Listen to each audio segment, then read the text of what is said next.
Hey, it's Mazzy here. So this is Memories of a Vinyl Junkie, another edition. This is 1972. I don't know, and I don't expect everyone to be watching these in order, maybe not even watching this series of videos that I've just started to do. I didn't think of this was going to be a series, but it looks like it's going to be a little autobiographical, where I do showcase records. So if you just want to see me flipping through records, I ain't gonna do that. I'm gonna talk about them, how I remember them at the time and place through some stories.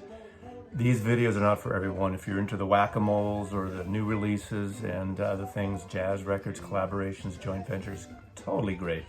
I never expect everyone to watch all these videos. So without further ado, I got so much great response, and I really appreciate all the comments, and I think a lot of people are in the same situation or have the same feelings about music and record albums than I do. Obviously, we're different generations, so and we lived in different places, and time and place experiences are so different. But there's that common thread that goes through with music.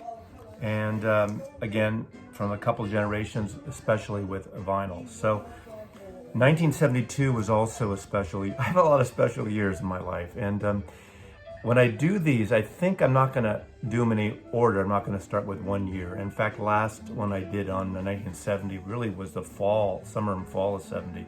So it wasn't even an entire year, but this won't go in order, but let me just give you some background. I graduated high school in 1972. I graduated the end of January because of taking extra classes. I could not wait to get out of high school. I had a good high school situation. I could not wait to get out. So I graduated in January 72. And I really was excited to go to college, and I stayed local with the San Francisco State University. And I lived at home for my first year and a half, pretty much. Maybe even 2 years before I moved out and got an apartment with a friend of mine. But 72 was a lot of stuff was going on in a lot of ways. This video will cross some political lines, but I'm not going to pontificate on my political opinion. Many of you know where we're coming from, but you cannot talk about 1972 in America without getting somewhat political. I went to San Francisco State in February. I wanted to get in the film department or the broadcasting, radio, television department, interested in audio and sound and radio at the time. But it was such a popular department, I couldn't get in, so I became a sociology major, started right in February. So I'm 17 years old. I wouldn't turn 18 till upcoming summer, end of August. And this was in the midst of the Vietnam War. So once I hit 17, I had to register for the draft. That would have been that coming summer, and something I was not looking forward to. I'm an anti-war pacifist. That was a horrible war.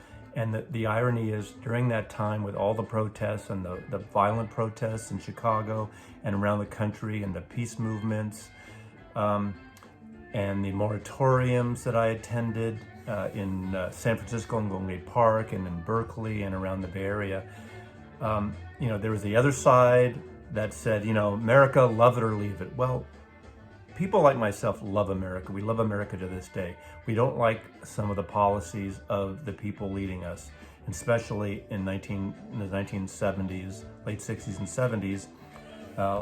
People were going to war and coming back in body bags, and it was a war that no one had any idea what it was for, why we were there, and when people were coming home, America, the government was not supporting the people that came home. So that's enough of that for now. I was still going out with Judy. If you saw my earlier video, Judy and I fell in love when I was 15, 16 in the summer of 1970. How cute is this picture? This is winter of early 1972, late 71, early 72, up in Squaw Valley. How cute is that? Oh my God, so much in love, right? Okay, we'll phone you, Judy. But I'm going to go around with, I'm going to show a bunch of albums now, and no particular order, but I'll tell you some stories. Now, I was, in the background, we do have some Grateful Dead music that you may or may not hear. It's always good music. I'm still a big fan of the Dead. I'd go see them every time they play. Almost every show they were playing at Winterland from the 70, 71, 72, maybe till 75 or 6. I was really into. So I wouldn't consider myself a Deadhead, but I just love them, and they struck a nerve. So that year, when this album came out, it was really just something that everyone who were into the Dead would get. Jerry Garcia's first solo album on Warner Brothers Records. And of course, it sounds just like a Dead album, really. And in fact, a lot of the songs on all these solo albums the Dead were doing then. And at the same time, I probably should show Ace, Bobby Weir's solo album, came out the same year. Greatest Story Ever Told, Playing in the Band, Looks Like Rain, Cassidy, Mexicali Blues, songs that would be staples in the Dead catalog for years and years and years. Same with this, with Deal. And God, what else is on here? To Lay Me Down. Again, music by Jerry Garcia, and Bill Kritzman's in it, Robert Hunter. Oh God. What a great record. Anyway, several hits on here, or at least hits by Grateful Dead standards. Of course, I can tell there was a certain period I was taking records over to friends and I'd write that. I wish I didn't do that. But, you know, again, these are in pristine shape, original copies from the time. Keeping in San Francisco, I kept buying all the San Francisco band artists. I bought Caravanserai, the Santana album, the fourth Santana album, as I recall. And this was very unusual time. I did not get this album at the time. A little more spatial, surreal, jazzy. Michael Shreve again, and Carlos Santana. It wasn't the same sound. Greg Rowley is still on organ here. It's probably the last of the original band for the most part. And I've grown to love this record over the years. But at the time, it quite wasn't what myself and a lot of people who were into Santana at the time, you know, we were 17-year-old young kids were into, but Caravanserai. And of course, living in Mill Valley, living in San Anselmo, and I mentioned this before, Van Morrison. I pick up every Van Morrison. This, aside from Astral Weeks and Moondance, this is my favorite Van Morrison album. The long songs of starting out with Jackie Wilson Said, that short kind of ba-da-da-ba-ba-da-da-da-da. Dexy Midnight Runners did a version of it years later. But Listen to the Lion, St. Dominic's Preview, Almost Independence Day, just his meandering in a really beautiful way. I love this record. Cover photo taken in San Rafael at I think St. Dominic's College in San Rafael, California, Marin County. So I just love that record. It's a really important record to me to this day. In the last video, I showcased how I love Steve Miller's albums, the first 5 or 6. This was perforated, it sort of came apart. Again, I must have taken this one somewhere. Ben Sidran's on this, who co-wrote, was it Space Cowboy, I think, with him, who's a great piano player, more of a Dr. Jazz, I refer to him, has a real Mose Allison sound. But Enter Maurice, Welcome, Heal Your Heart, Fandango, Journey Eden. This is another good one, I believe. Let's see, Jim Keltner, the Usual Suspects are on here. Again, was not a big seller, but I continue with Steve Miller. So I love him a lot. Now, 2 albums here I'm going to show back to back because they're somewhat connected, and that's Hot Tuna's Burgers. This is their second album, I believe. This photograph of their car with the license plate, the Hot Tuna license plate, is it shown here? Or maybe they changed it. Anyway, this car eventually had a Hot Tuna license plate. Another Maslov original from 1972. Recorded at Wally Hyder, and this is where they get Papa John Creech and they get Sammy Piazza on drums, so they get more in just the duo.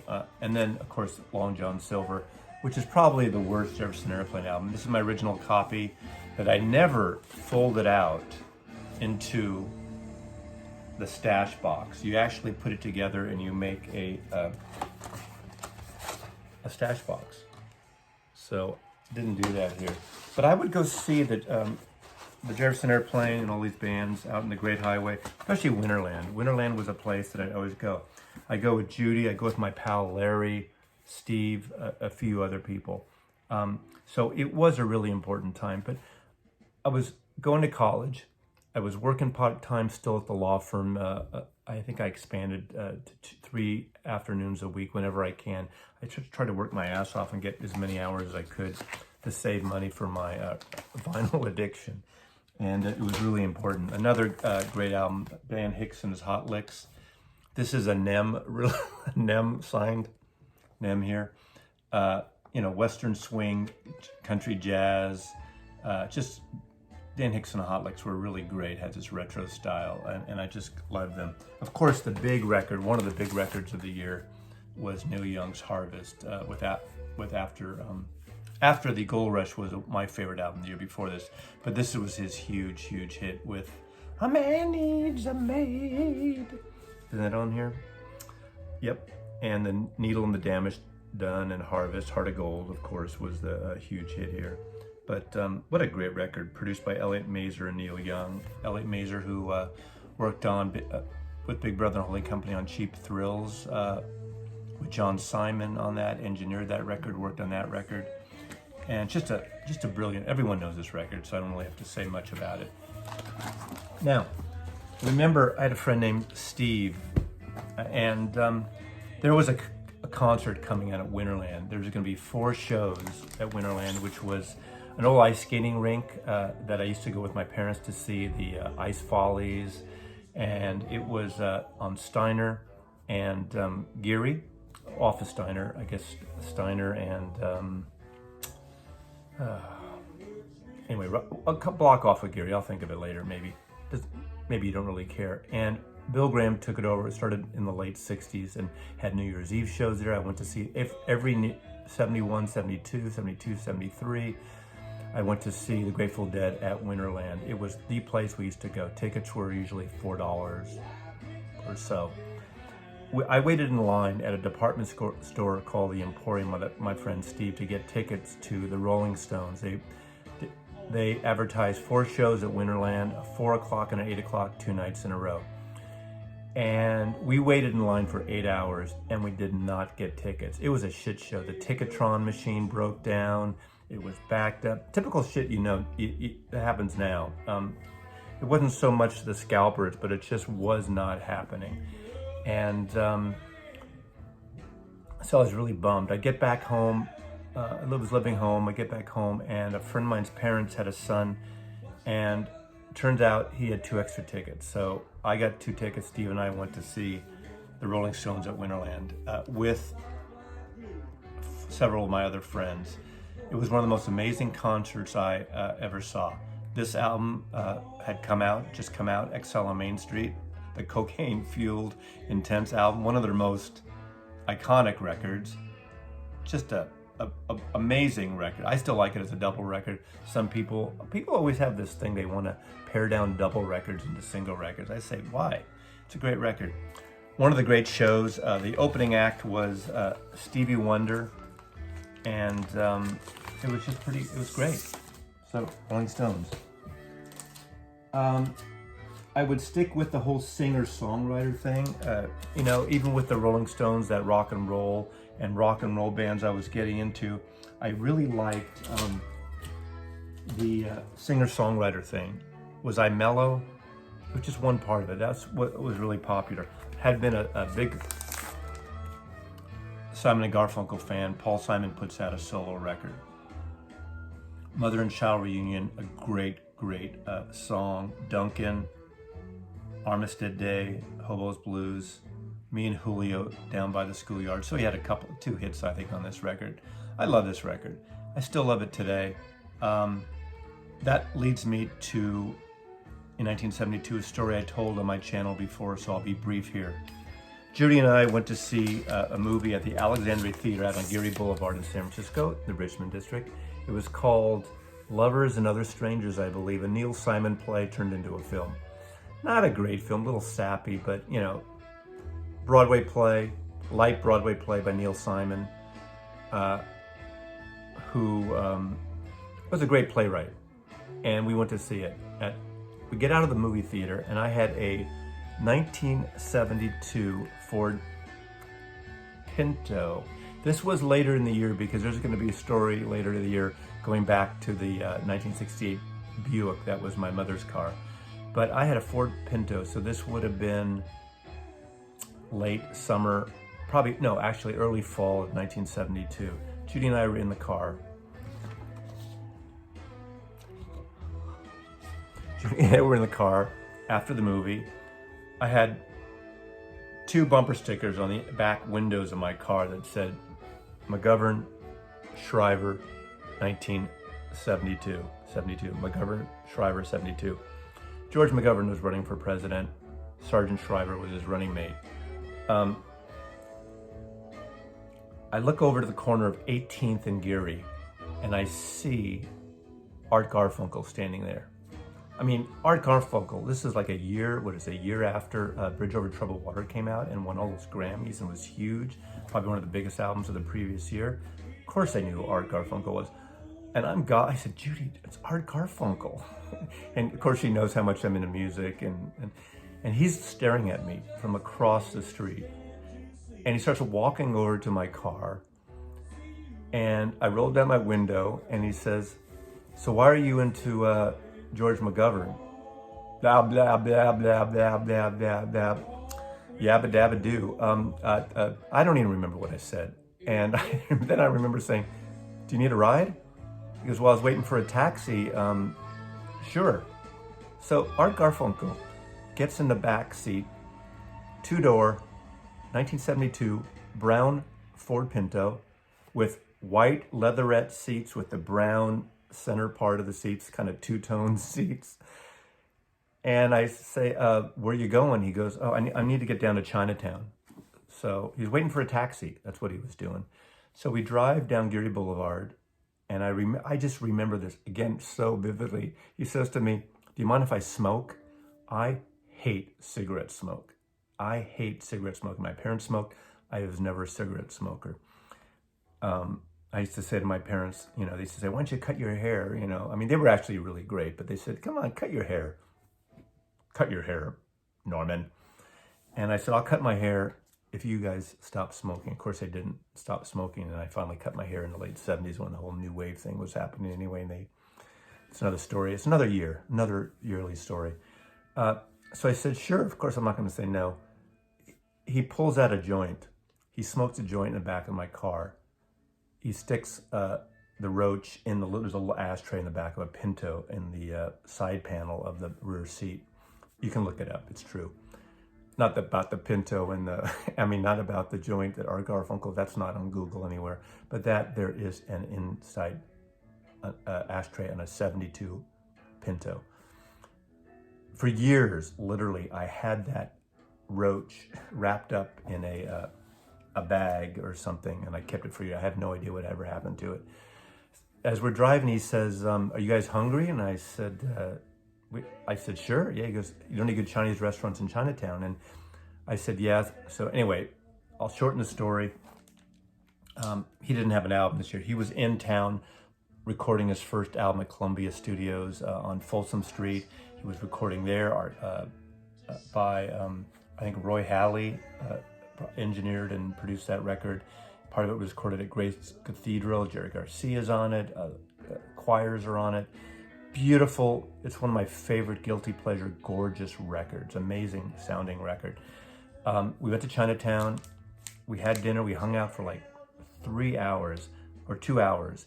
And then I dropped him off. He wanted to go to see the midnight movie at the Metro Theater on Union Street of The Candidate with Robert Redford, political movie. So politics came into the picture. And also because 1972 was an important year, and the reason I'm talking politics a little bit here is because 1972 is the year the 18-year-old got the vote for the first time. I was the first sort of generation turning 18 on the year that we got the vote. And because of the Vietnam War, because of all the things about what was happening in the world, because of Richard Nixon, what he was doing to our country, very similar, but when you look back on it, nowhere near as a shit show as what's happening with the president in this country now, because Richard Nixon was a criminal. He didn't lie to the American people about a lot of things in the same way, but he set up a burglary to go against George McGovern. George McGovern, which maybe I'll say later in here, ended up losing by one of the biggest landslides ever. I'll talk about that a little more. But it was an important time in 1972 for the youth of America, the youth vote, which tragically turned out to be a bust. A lot of young people didn't bother voting. But anyway, I'm still in the singer-songwriters. Give It Up. Perfect name right here. Give It Up, Bonnie Raitt. Now, this is way before Bonnie Raitt was the artist she became when she went to Capitol Records, but I would argue some of these records are more interesting. She proved what a great guitar player, blues rock guitar player she was. Folk, blues rock, rootsy. Warner Brothers stuck with her, 5, 6, 7 albums. Her band she played on, there was people from Little Feat on here, Bill Payne from Little Feat. There was John Hall from Orleans was on here. Merle Sanders, organ player who played with Jerry Garcia around the Bay Area. A lot of great people, Paul Butterfield, Dave Holland. This is my favorite of her Warner Brothers records. Just great guitar player, great singer. She was a great singer, interpreter, and songwriter. So Bonnie Raitt, love this record. And you don't see Bonnie Raitt mentioned here. All the power to her selling records because of that John Hyatt song, Crazy Thing to Do, Crazy Little Thing. What a great record. Now, a record I've shown before many times. A lot of people I see show Tim Buckley is ethereal, father of Jeff Buckley. This record, side one of this record, is a funky, soulful, amazing record. Just ballsy and sexy as hell. Totally different than his other moody records. Side one of Greetings from LA by Tim Buckley, to me, is a perfect side of a record. So it came out in 1972. I fell in love with this record. This was one of those records I blasted. Every time there was an early video I did on the vinyl community where I just blasted this opening song, Move With Me, and people were asking, what the fuck is that? And they went and bought it. I talked about the folk singer Tom Rush, who earlier was on Prestige, I think, folk records. I bought this record from Tower Records. I remember buying it at Columbus and Bay. Because of the cover, I knew who Tom Rush was as a folk singer. This is a little more rootsy, southern, some rock, folk rock a little more. Kids These Days, his low baritone voice is just wonderful on this record. And Mint Julep. But a song that I think I'd heard is his version of Jamaica Say You Will, a song that Jackson Browne wrote, and a song that I think he may have recorded around the same time or even before Jackson Browne's first solo record. It could be before the Jackson Browne version came out. And of course, I don't remember. But this is a wonderful record. I love this period of Columbia records. Tom Waits on Columbia. I think they're really good, underrated records, really well produced, and just great record. Comes out of the whole, New York village folk scene earlier on, carrying his guitar, a wanderin', roaming, that type of thing. Now, Good Feelin' No Poco, the band that never really made it till they went MOR on ABC Records, which I worked for in '78 ABC Records with the horse cover. To me, this is one of my favorites of their albums, Good Feelin' No. The opening song, or not the opening song, but Good Feelin' No. The way that song just comes out of the gate. Paul Cotton especially, Timothy B. Schmidt, who would later join the Eagles. gray them, and come on, give me what's his name from Buffalo Springfield. I'll think of it in a minute. Really, really wonderful, really wonderful record. I think this is a beautiful record. I like it a lot. I think there's a Steve Stills song on here. Richie Furay, that's who I was thinking of. One of the great singers in Buffalo Springfield. He would get to sing all the Neil Young songs early on when the label didn't like Neil Young's voice. Richie Furay, what a great song. But by this time, Poco, one of the original members, was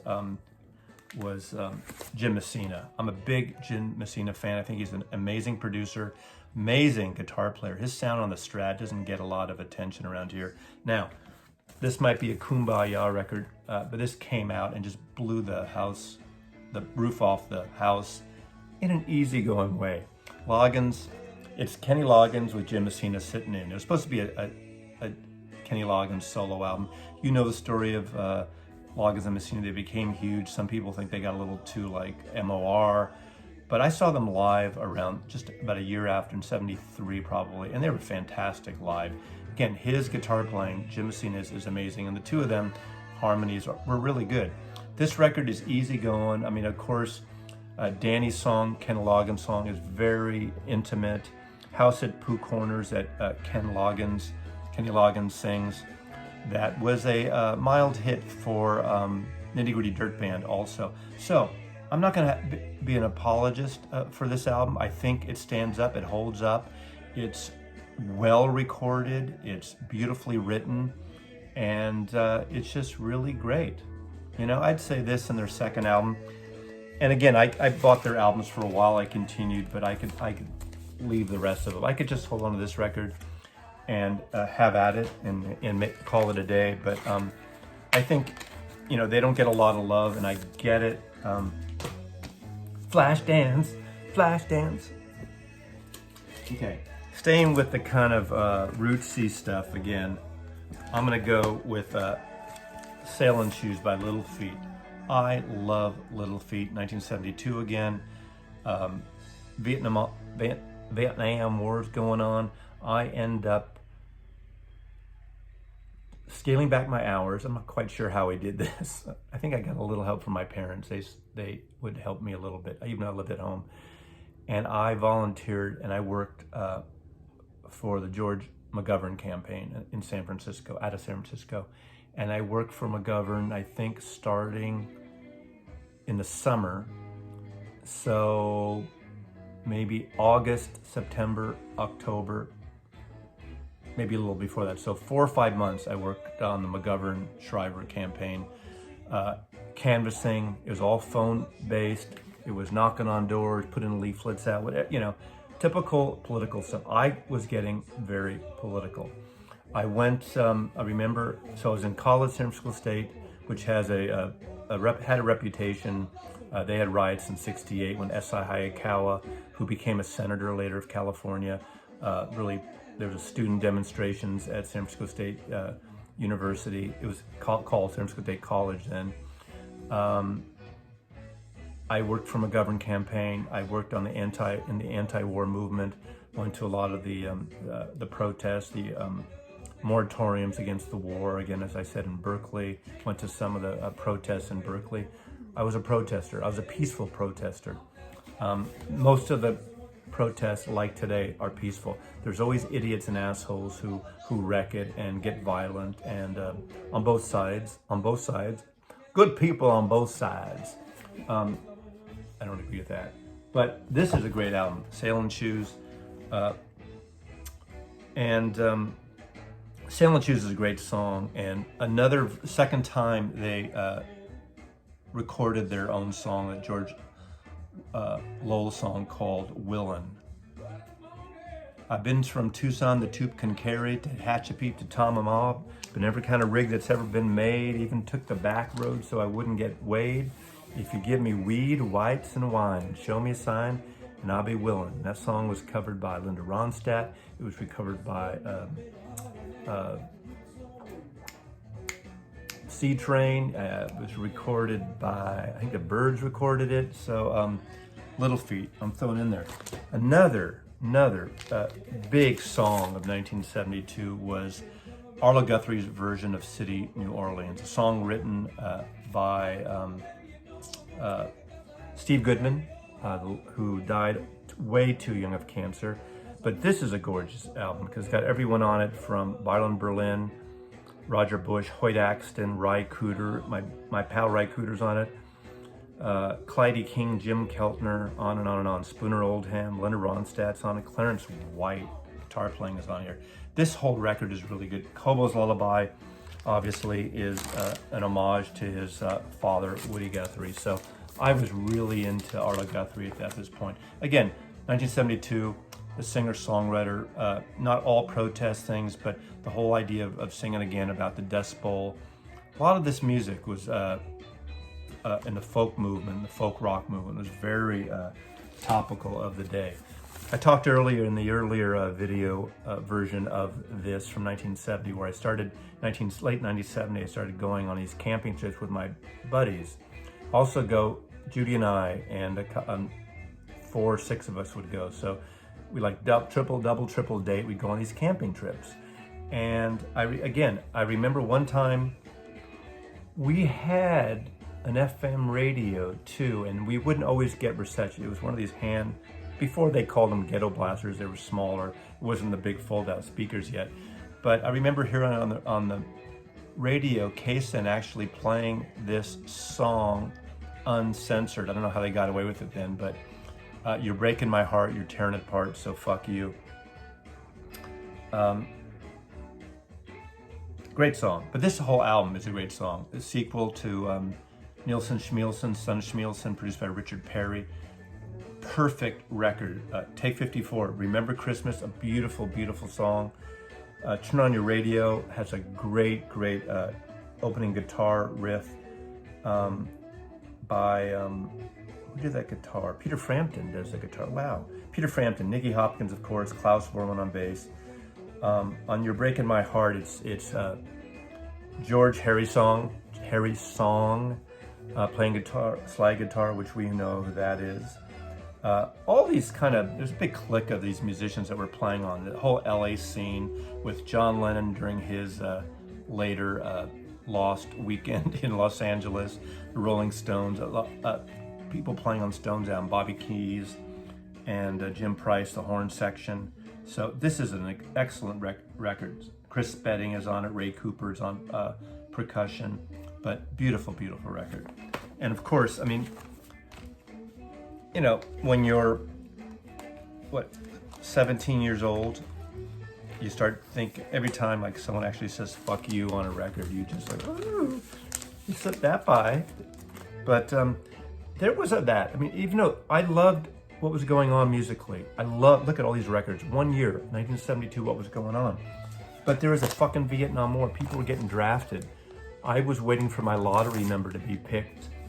And of course, now I remember, I forgot what lottery number.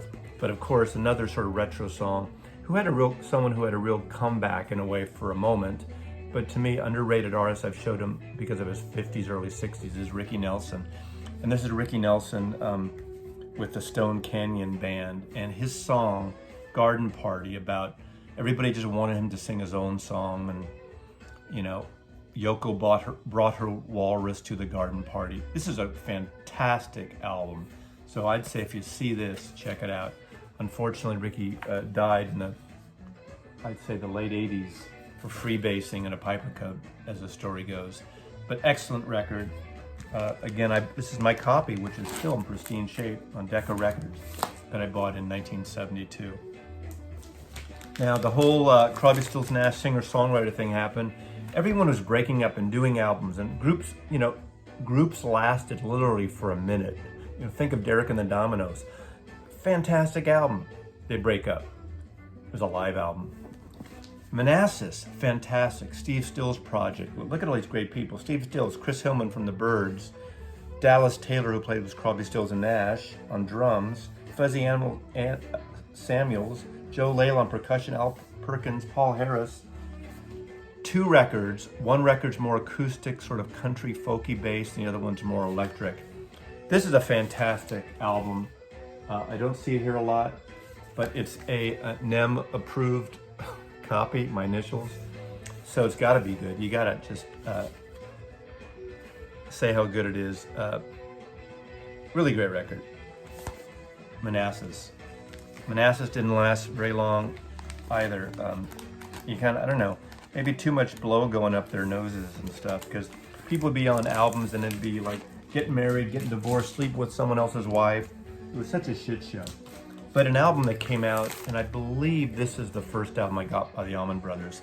This isn't the one I got back then. This is a Japanese later edition with Obi. Eat a Peach. And of course I fell in love with Mountain Jam, which is based on the Donovan song, First There Is a Mountain. An incredible record, some studio, some live, Fillmore East recordings, extension. So I didn't get the Fillmore East live album until after I got this, and I believe that came out the year before, as I recall. But I love this record. I played this record to death. In fact, I think I traded it in mainly because I played it to death. And I don't usually wear records out very often, but something happened. I don't remember now. But I had to get a copy of this years later because I love it. One of the great singles in 1972, which just was, it came on the radios. Sounded like Bob Dylan. We knew it wasn't Bob Dylan, but it did sound like Bob Dylan. Of course, years later, Quentin Tarantino turns the song on its ears, and you cannot listen to the song without thinking of that scene in that first Quentin Tarantino film. But that is Stuck in the Middle with You by Stealers Wheel. Obviously, Jerry Rafferty and Joe Egan are the main protagonists of this band. I'd say their first two albums are perfect. This whole album is really great. What a great cover. So I highly recommend this record, Stealers Wheel. So I'm working for George McGovern. I'm working for the law firm. Politics are crazy. Shit's happening. We don't know that the Nixon administration, it has bugged the Watergate building. We wouldn't find out until a year and a half later. Woodward and Bernstein. Brings me today, if you haven't heard the interviews, the 19 interviews, and a lot of them are on tape with the words from Donald Trump, you need to listen to those. If you are a Donald Trump fan, he doesn't give a shit about the health of Americans. He says he knew about the danger of COVID. He says he decided not to tell people, like this is after the fact, this is now, because he didn't want there to be a panic. Well, Americans are used to, when we're in a war, and this is like a war, the president leads all Americans, not just one part of a party. He lied to us, and he did not tell us the truth. He says masks are fake, despite what 95% of the science community and medical community acknowledges and says, scientific proof. He just cares about the stock market, if you heard those tapes. Woodward gets people out. I talk about this anyway a little bit because of who came first. This came out, I believe early in the year. I don't remember the months on all these records. The first solo album by Pete Townsend I fell in love with. The version he does here on Pure and Easy, I didn't hear the Who version, I believe, until Odds and Sods. I forgot when that came out. There's a Who version that they didn't release initially, but his version is great. I love this cover. This is a very spiritual album from Pete Townsend. Now, I've talked about this on mine. I was still into the cultural thing about Jewish. I was still teaching Sunday school, if you can believe this, after my 1970 trip to Israel. I was teaching more about Jewish heroes and history. And again, I was probably more religious then, but I don't go by religious beliefs because I'm still one who believes that I'm going to say this, and I don't want to offend anyone, but a lot of religious beliefs contribute to the biggest wars in history. Now, you can't blame a religion, but people twist these religious stories, these religious concepts, things that they interpret from their book, whether it's the Bible, the Old Testament, the New Testament, in a way that suits them. And that happens in America a lot with the evangelicals. I mean, again, as a Jew, I'm not religious. If there was a Jewish president, I would never want a Jewish president to run this country based on that person's Jewish beliefs, morals, or anything else. I don't want them all of a sudden say, you can't drive on the Sabbath. You have to close your stores on the Sabbath. You can't, you have to keep a kosher kitchen. That would be ridiculous. Same with every other religion. This is not about that. If you believe in a certain thing, fine, pray yourself. But some of these religions that want you to pay money for these gigantic crystal cathedrals is ridiculous. Now, Pete Townsend is a follower of Meher Baba, and he has followed him for decades. He does it quietly with his music, pretty much like George Harrison with the Bhagavad and Hindu and Eastern religions, those filthy Eastern religions. I am joking, I'm quoting from the movie Help, so I don't want to offend anyone out there. But he is someone who follows that. And he sings about it occasionally, and he's sung about it over the years, but he's not pushing it down your throat saying that you have to follow that. You know, he puts it in his albums. I love that. I love when someone has a spiritual belief, when they feel it, but don't push it on anyone else, and don't fight a war over it, and don't run a country and push a country over it, in my opinion. So, but this is a fantastic record. Ronnie Lane from Small Faces is on it and sings on this. Sheraton Gibson is a fucking great song on this record. Another record that I bought at the time, I'm a big Traffic fan. I saw Traffic, I think in 1973 at Winterland. Love Traffic with Stevie Winwood. I wish Dave Mason didn't quit after the second album. But there was that tempestuous thing there, but I think he made the band better, in my opinion. That second self-titled Traffic album was the best. But one of the unsung heroes to a lot of people in Traffic is Jim Capaldi, percussionist and a friggin' great singer. He did this album on Island Records. I think, did Chris Blackwell produce it, as I recall? Chris Blackwell obviously was the founder of Island Records, the one who really kind of discovered or really pushed Bob Marley and the Wailers and the whole reggae scene. This is a fantastic record. There's a great version. It opens up with the song Eve, which is a fabulous song. If I can do a needle drop, I might end with that, because I just love that song. And the way the guitar comes in from, it says Muscle Shoals all the way. David Hood, Roger Hawkins, Barry Beckett, Jimmy Johnson, Steve Winwood, and the Muscle Shoals horn. Jimmy Johnson does that guitar solo. Okay, I didn't know that. The song ends with the anniversary song, which is co-written by Al Jolson, the famous Al Jolson, which is a fantastic older song from the 30s, 20s, 30s, I believe. This is a great, great record. Muscle Shoals, so maybe it wasn't, oh yeah, Jim Capaldi and Chris Blackwell produced it, but it's got the friggin' Muscle Shoals musicians all over it. I'm gonna leave this out because I want to play this if I can at the end. Being a Kinks fan, I remember they switched to RCA.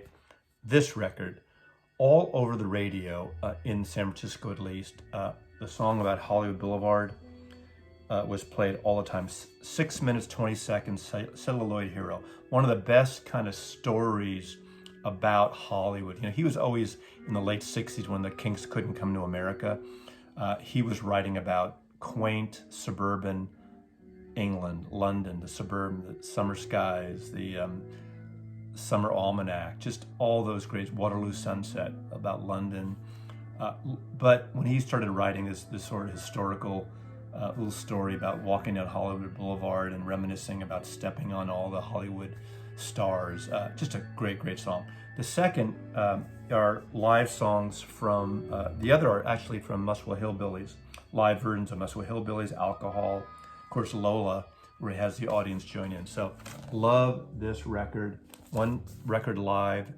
For some reason, the RCA years don't get a lot of love in the vinyl community on these videos. So now we're running long. If you need to take a bathroom break, you know, put it on pause. I'll be back. I'm still here. I'm not going anywhere. So, in the summer, I graduate. I'm in college, so I finish the semester. I work. Actually, now I remember. I didn't work on the campaign until late July, August, because early June, my buddy Tom Q and I, Tom Q was a friend of mine who I met on the very first day of kindergarten. We were at the bus stop, very first day of kindergarten. And again, another memory I remember. I never met this guy. He told me his last name. I'm not going to say his last name because it starts with a Q. It was a funny name. It was a silly name, I thought.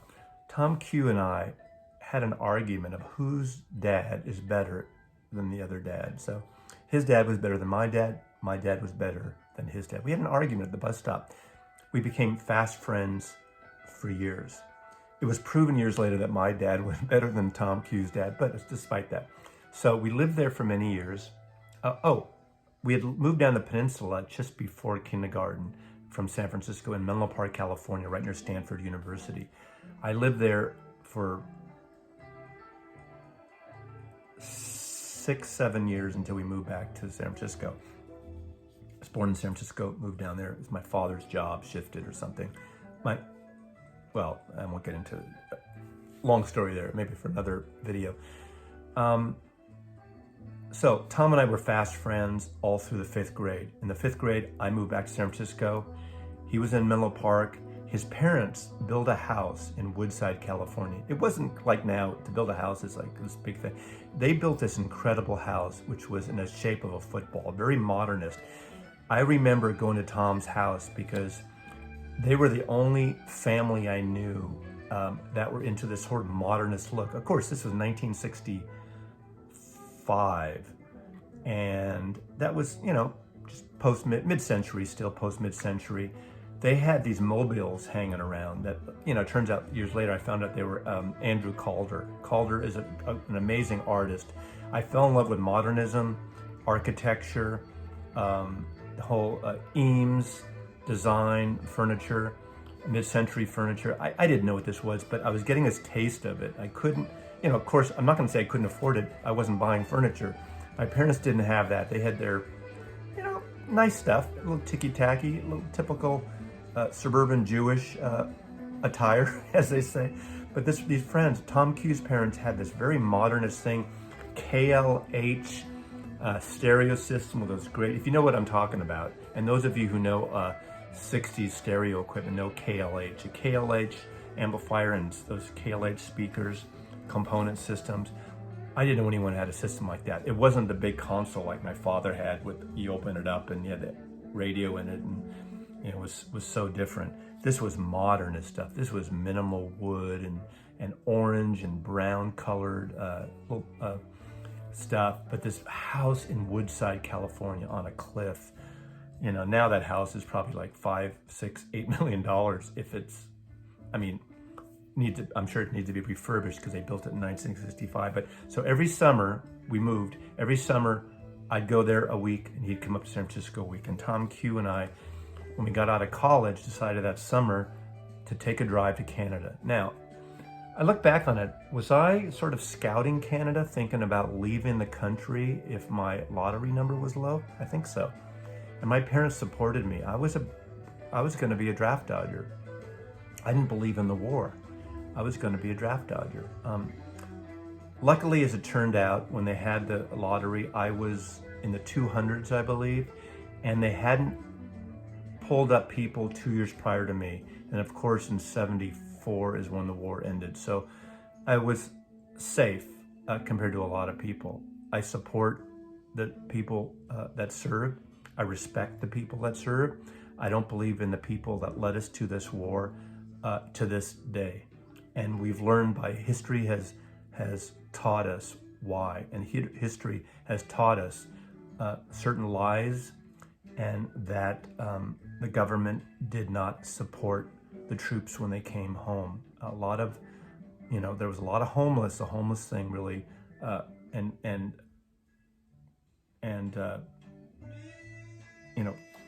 head wounds and trauma that happened because of people who went to Vietnam.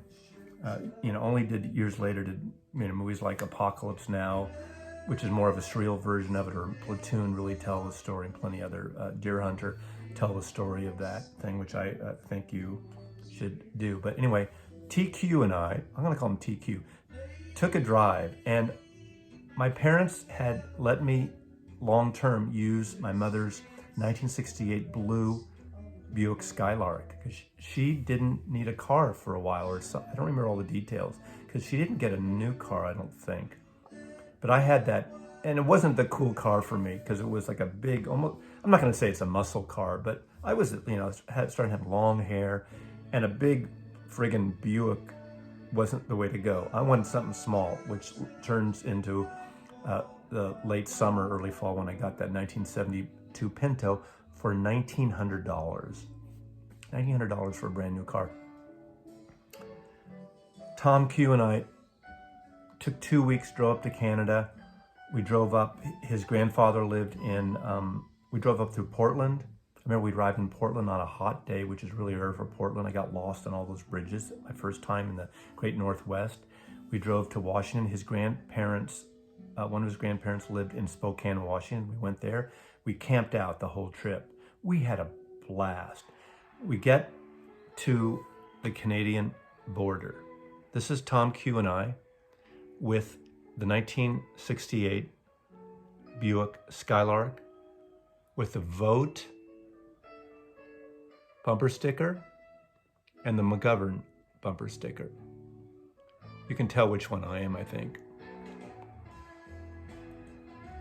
And yes, that is a paper towel around my head. We had just gone to this river where we camped, and we went swimming. My hair was all wet, and that's when I had pretty long hair, down to there. And I don't know why I put a paper towel, because it was hanging in my face. I don't know. I love this picture. Look at that blue. This is a 4-year-old car by this time. So we get to the Canadian border, and it turns out I'm not even 18 years old yet. My birthday's in August. This is June 1972. We get to the border, and the Border Patrol asked us some questions. And I remember that the first thing that they said, "Excuse me, can you two step out of the car?" We step out of the car, and I don't remember I don't remember all the details specifically, even though I have a good memory. They asked us if we were into the drug scene. And they asked us, why are we coming to Canada? We said, we're tourists. Obviously a lot of people were jumping the border, going to Canada to elude the Vietnam War and eluding the draft, rightly so. Tom was 18, he turned 18 in April. I was 17. The Buick was registered to my parents. They asked me to look for the registration. I showed it to them. They said, "This isn't your car. You can't take it across the Canadian border." They said, "Do you have a letter of permission allowing you to take this car out of the United States?" Of course they didn't. They actually called my parents, and we sorted it out. We went to Canada. We went to Victoria. I remember going on the ferry to Victoria. We went to Vancouver. We drove around Canada, and then we came back and drove. And it was one of the best times of my life, aside from the trip in 1970 going to Israel for 2 months. Thick as a Brick came out. Aqualung was my first album that I ever got by Jethro Tull, but this thing fucking blew me away. The album, I love it. Now, another big shift in music for me in 1972, and I don't have the dates here, so I don't remember if it was the spring or fall, but I know it was in college. I heard on KSN radio a song that sounded so different than anything, all these sort of singer-songwriters and rock and roll stuff I was listening to. And that was a song called Starman, David Bowie. I had not heard David Bowie before. I didn't know Hunky Dory. I didn't know Man Who Sold the World. He wasn't really known in the United States to most people, at least in my clique in San Francisco. And even the rock and roll stations weren't playing David Bowie until this album came out, as far as I recall. I heard Starman, so right away I saw that David Bowie was coming to Winterland, and I would go to Winterland all the time. It was cheap, again, $3, $4, $5 tops. That Rolling Stones concert I went to, I mentioned before, Winterland, $5.50 with Stevie Wonder opening up. I bought tickets to see this, and I went with a guy named John B., who I was going to college with, who lived in the dorm at San Francisco State. Him and I went to this show, Winterland. What an unbelievable great show. Nick Ronson, you know, the Ziggy Stardust tour. Fucking great show. The following week or a few days later, he would do the show in Santa Monica. That would be the live Santa Monica record recording years later. The funny, ironic thing about this show, Winterland holds 5,000 people. They sold 500 tickets. 500 people went to see David Bowie. I've never seen Winterland empty. And you'd stand on the floor, the whole downstairs was open, there was like bleacher seats around like a hockey rink. I'd never seen it, and any time after that, I never saw a show at Winterland with only 500 people attending. I remember hearing years later, or I don't know whenever, David Bowie said he'd never come back to San Francisco. Of course he did, and I saw the Great White Duke tour. I saw him like 3 or 4 more times years later. This album blew me away and really changed things. And it kind of leads me to the next records. And again, I think the only thing I knew about this kind of music was because of this, and I can't remember, this is probably after, I don't remember. David Bowie produced Lou Reed's Transform, and of course, Walk on the Wild Side was everywhere on the radio. And of course it had that sort of glammy, androgynous thing. What a great record this is. Opening up with Vicious, He Hit Me With a Flower, You Do It Every Hour. And then another record I got in 72, which, you know, was an earlier recording, as I recall. And 1972, Velvet Underground, Max's Kansas City. I did buy this record, again, right when it came out. This was earlier, I can't remember what year. This is 1970, it was recorded, didn't come out till 72. So obviously a posthumous release, but I figured if I want to show that, and of course, getting into the whole glam thing and expanding my horizons with a lot of British music here in some cases. This record, I saw this record and I bought this record because of the cover. I had no idea what this record was, but it seemed a little bizarre, a little glammy. And then I saw them at Winterland, and I can't remember if I saw them, my guess is the next year, 73, and they were not the headliner. They were like, I can't remember if they were the opening act, probably the middle act, and I don't remember what bill they were on, but it was an unusual bill, and Roxy Music certainly maybe didn't fit in with that bill, but I thought they were really cool. I saw them years later at Berkeley Community Theater as well. I think it was Berkeley. But of course, this song, Sea Breezes, later to be covered by Mike McGear on the fabulous Mike McGear album produced by Paul McCartney, which is Paul's brother, and is essentially a Wings record. Of course, 1972, this is important because this is Obscured by Clouds. This is the album that preceded Dark Side of the Moon, 1972. This is I was into metal and Adam Hart Mother and Umaguma, but this record seemed really catchy to me. People don't think of this as a catchy record, but I probably played this record more than other. It's Obscured by Clouds. It's a soundtrack to the movie La Vallée, which I wouldn't see till probably the late 70s, early 80s finally. Amazing record of a soundtrack. I saw Pink Floyd in the spring of 1972 at Winterland. first time I ever saw Pink Floyd.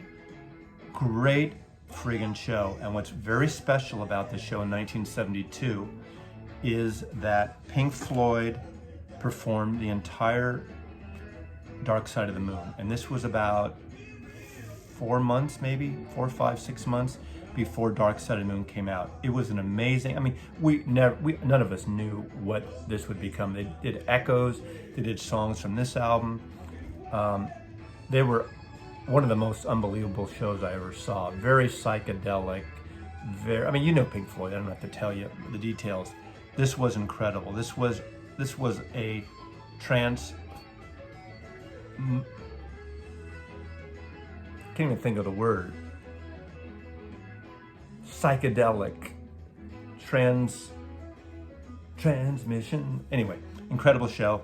So I feel great, even though I didn't know the music, and obviously it wasn't as familiar now that we hear it all the time. Dark Side of the Moon.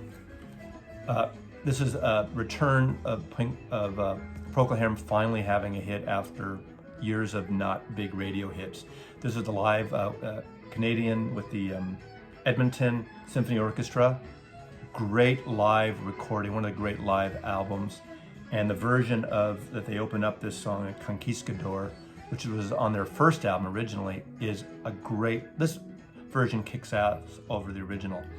And the drumming on this, B.J. Wilson, is so great. Put this on, blast it, and listen to his fills. Listen to B.J. Wilson's film. Love that record, incredible record. And of course, I'm gonna end up now with a series of records that are a little more soulful, because I started really getting into more, aside from in the late 60s being into Motown and Stax stuff. This record was one of the most important records of 1972, one of the biggest hits of 72. And of course, seeing them open up for the Stones. You all know Talking Book, Superstition. This record was played everywhere. I was in college when this came out, so again, I think this was probably the spring of 72. I don't have the dates handy, but oh my God. And again, I love that in the movie High Fidelity, the closing credits are over the song, I Believe When I Fall in Love, It'll Be Forever. What a perfect song to end that movie, High Fidelity. Great, fantastic record. For 3 or 4 albums after this, Stevie Wonder could do no wrong. Probably next to, or maybe even beyond Elton John. He was the biggest solo artist of the 1970s. Every record is perfect. Inner Visions, Talking Book, Songs in the Key of Life. Anyway, there's a string of 4 or 5 albums which are great.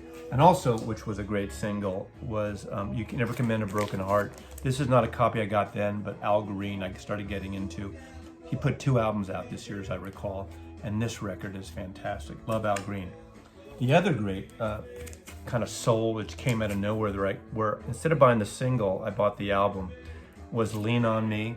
That piano on Lean on Me, on Still Bill, is such a great song. So, and then of course Use Me.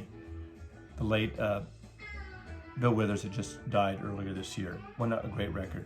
And of course, another thing I showed in the last video, finally on their own after opening or starting out with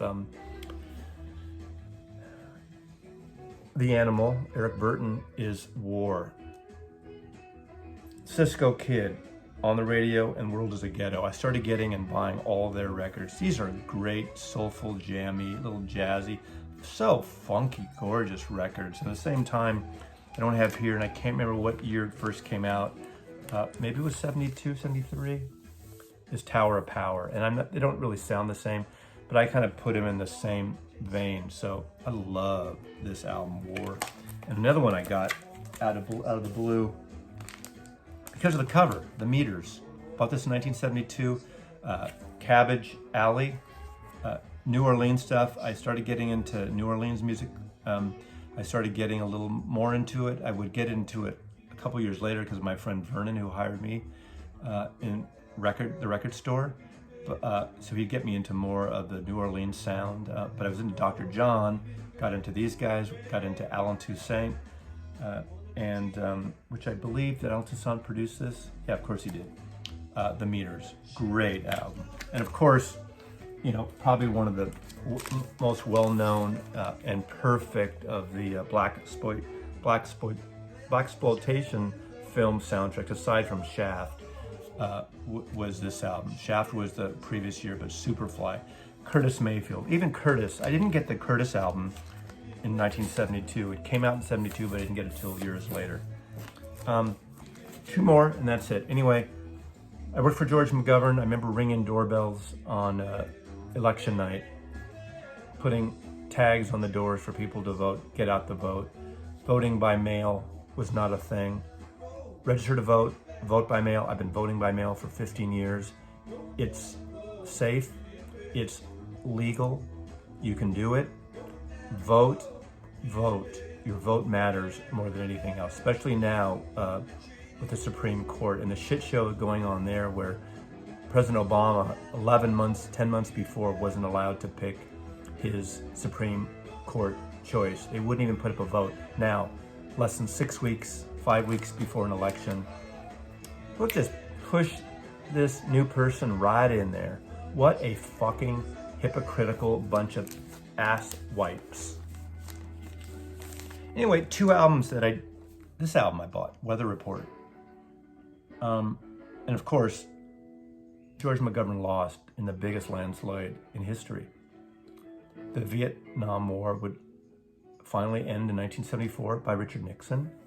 People came home in body bags more than ever, except now we've killed more people in the COVID thing. People would have died here.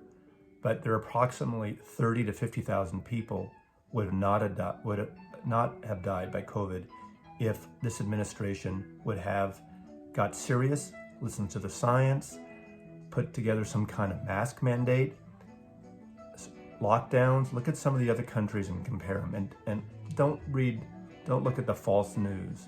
This whole thing about the fake news thing, there's only fake news. There's things like Fox, there's propaganda news, and there's real news. Now, you might not ever always agree with what reporters say, but that's the news. Again, read the Bob Woodward book, learn the facts, listen to the tapes, listen to this president's talking about this stuff, this president, in his own words. This is not fake news. Anyway, Weather Report. I bought this only because of the cover, and I was a big sci-fi fan, reading everything by Ray Bradbury, and he wrote a book, I Sing the Body Electricas, I believe. Am I wrong on that? I think that's right. I can't remember if this is not the first Weather Report record, and I didn't know what this was. Fusion. I didn't know what Fusion was. Joe Zawinul, Wayne Shorter, Miroslav Vicious, Eric Gravatt, and Damun Ramau. Wow. I didn't quite get this. Almost like psychedelic jazz. Now, I love it now. At the time, I did not know. It's spacious, it's spacey. Obviously, you all know Weather Report now.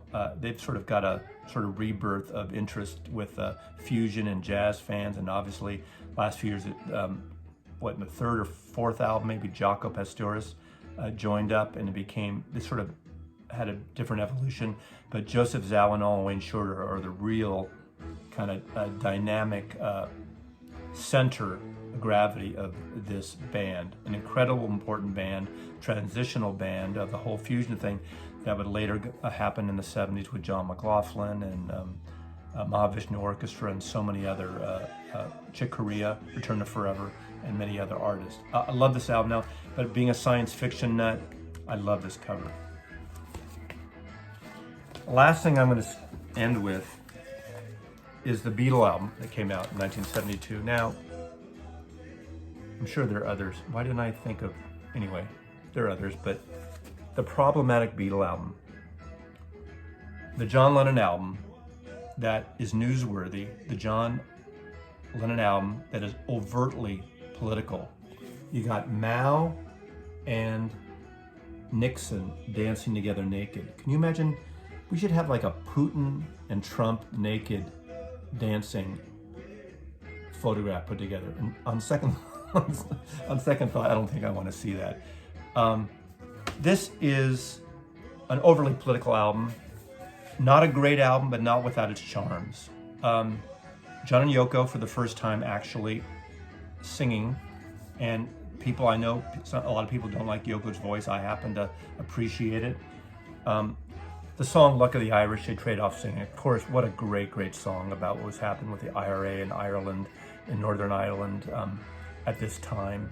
Luck of the Irish, John Sinclair, 10 years for 2 joints. God, how have we progressed in America, just in that manner at least. Born in a Prison, Sunday Bloody Sunday, of course, another IRA fueled explosional song. Attica State, about what was happening in the prison in Attica State, upstate New York. New York City, Que Pasa, New York, John's adopted city that would eventually, not the city itself, but that he would die in, unfortunately, and how the Nixon administration tried to deport John Lennon soon after this. Women is the Nigger of the World.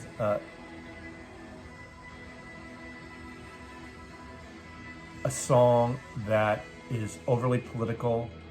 The whole thing, now we're up against women's rights, especially in the courts. A woman's right to choose, my body, my choice. Going back to my religious pontification, you believe a certain thing, that's fine. You believe in that.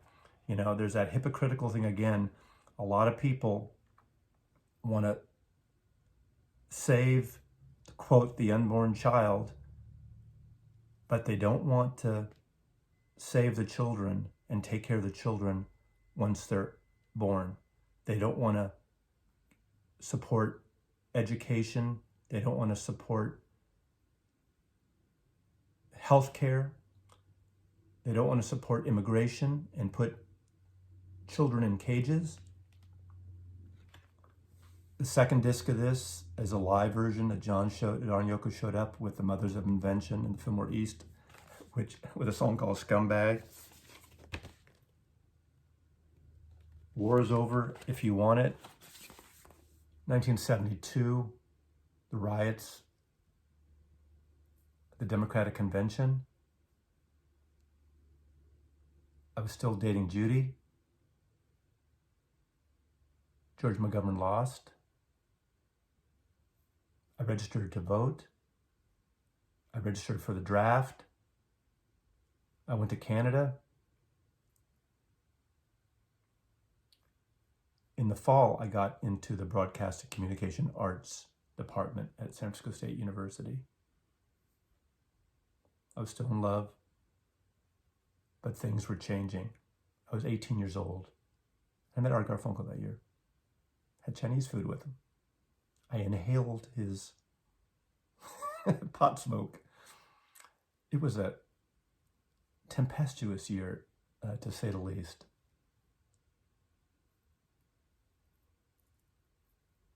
As He Loves You. And one of my very favorite albums of 1972 that I admitted in the bulk of the video is Randy Newman's Sail Away. And the song Political Science is very appropriate. No one likes us, I don't know why. We may not be perfect, but heaven knows we try. But all around, even our old friends put us down. Let's drop the big one and see what happens. We give them money, but are they grateful? No, they're spiteful and they're hateful. They don't respect us, so let's surprise them. We'll drop the big one and pulverize them. Asia's crowded, Europe's too old, Africa's far too hot and Canada's too cold. South America stole our name. Let's drop the big one, there'll be no one left to blame us. We'll save Australia, don't wanna hurt no kangaroo. We're building an all-American amusement park there. They got surfing too. Boom goes London, boom Paris.